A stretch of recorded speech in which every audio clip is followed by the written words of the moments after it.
The more I think about this Keon Coleman thing, the more excited I get. I really wanted an established badass to be available in the portal because I knew anybody short of an established, very productive plus player that was in the portal, anybody short of that, we wouldn't bring in. And I understand why. If you're going to potentially upset the apple cart at all, it's got to be for a plug and play guy. It's got to be for a guy that makes you better today. Right now, guaranteed. And I think if you get 6'4", that can run, that posts 800 yards in that conference with that quarterback, yeah, man, that's a guy. How much better is Keon Coleman when Johnny Wilson's on the other side and Jordan Travis is throwing you passes and you have an established running game? Man, that's a guy that's going to get some one-on-ones is what I'm saying. And an element that we haven't talked about very much, at least to this point, is that Jordan Travis, it would seem, has been trying to cultivate this relationship, trying to make this thing work. So when your Heisman candidate, at least in the preseason odds, he's a top 3 player in the futures for the Heisman. So when you have this high profile of a quarterback pushing for this relationship to succeed and to happen and to form, and for Keon Coleman to be a Seminole, that's a big deal because not only is it the cloud of Jordan Travis, but it's also the leader of the football team saying, we need this. We need this guy. And that's important because he was the one, Jordan Travis was. He went on with EJ Manuel on SiriusXM. Yep. This is before we knew Jaheim Bell was even going to be in the portal, I think, or maybe he was in the portal, but he wasn't tied to Florida State quite yet. But he said, oh, yeah, we've got some people that we're going to bring down here. Jordan has already done this before successfully and brought in a player that helped take this offense from one place to a more versatile, more dangerous place. So we haven't talked about it from the Jordan Travis has clout and he could pull his weight perspective, but that's what's happening here. And he's only going to help the cause to be Keon Coleman's next destination. Yeah, I agree. And I'm very, very, very excited about that. I just think that if you look at all the places that he could land, this seems like an excellent destination. I mean, just objectively speaking, having that quarterback reach out to you with the numbers he put up a year ago, knowing that they're better. That offense is better now than it was a year ago, and it was already very, very good. I mean, you're a receiver. You want one-on-one opportunities. You want opportunities to really shine in a uber productive offense. Well, Florida State's going to have a top 10 offense this year.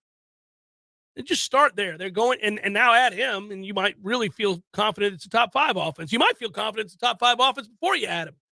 But you add him, and you don't have to, I don't know the young man's mental makeup. I don't know what kind of a personality he is. But I would assume as a receiver who's been very productive and has his skill set, that, he wants to put up numbers. He wants the ball. But sometimes it's nice to know that you don't have to be the guy singular. You don't have to come in and be the sole reason that a team succeeds. A lot of times teams are desperate in the portal or desperate when they're looking at players. Florida State's not desperate. And that, I think, works well in his favor. Have balance. This offense should have balance. And also, by the way, sometimes we forget this part of it. Talk about numbers for players. Who's the quarterback? What's the offensive line situation? What's the outlook for the defense? All these different things. Are they going to win games? Like, if I'm a guy and I'm transferring to a place, I got to know, are we set to win? I mean, I want to win. I've been at Michigan State. We didn't do a lot of winning last year. I want to win football games. Yeah, I want my numbers. I want to do well. I'm trying to go to the next level, all of those things. But eyes on sets. Mm-hmm. But can I win games? Are we going to have fun this year? Is it going to be – because football's hard. So made it a lot easier and a lot more fun to practice when you're winning games. And the answer is a resounding yes. I mean, they're going to win. It's a question of now, how much do they win? That's all we ever ask anymore. How much do they win? They win 11 games? Win 12 games? When we say 10, we sound disappointed. They win 10 games? Well, the other part of the equation is, the coaching staff has been very good about this. They've been open about it. We've talked about it, I think it's spring camp luncheon. And that's how they vet the fit, how they vet the player. Now, this is a skill set that most certainly would upgrade the receiver room. It would most certainly upgrade the offense.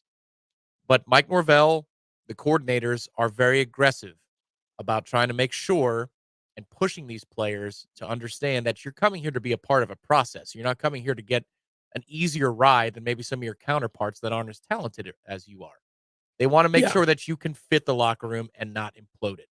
So I think that's the last step here. Of course, Keon has to want to come, and that's up to him.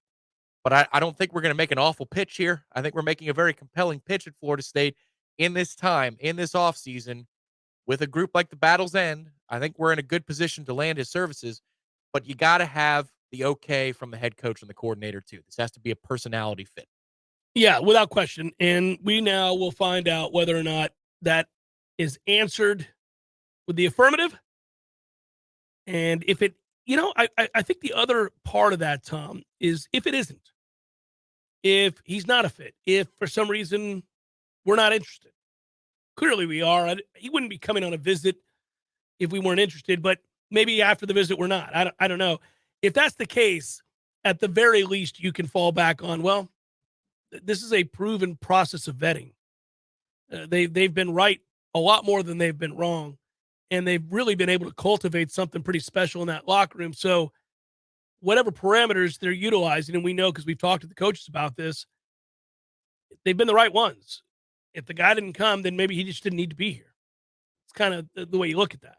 Well, it's not like you got nothing behind him. It's just when it comes to proven Power 5 production, you don't have as much. This would be an upgrade in that arena. He's got a skill set that it looks like is as good, if not better, than most options that we have on this roster when you combine how old he is. But if it doesn't work out, man, it's not like the cupboard's empty like it was 3 football seasons ago. Yeah. You don't have a single guy who can win a one-on-one. You're like, oh, no. Yeah. You've got a lot of guys who can win a one-on-one. Some of them are just less proven than others. Yeah, that was hurtful when that happened. That was a toughie. That's the luxury. He is the necessity. Is that fair? Coleman is the luxury. Key is the necessity. Yeah, if not Key, somebody. It seems to be Right. Key for sure, but The position, sure, yeah. yeah, the position is absolutely a necessity at this point. Again, I actually think Shaheem's going to have a big season, but he's got to prove it, and it is a little uncertain, and you don't have much behind it. You got 2 starters that you feel good about, and that's it. That's all.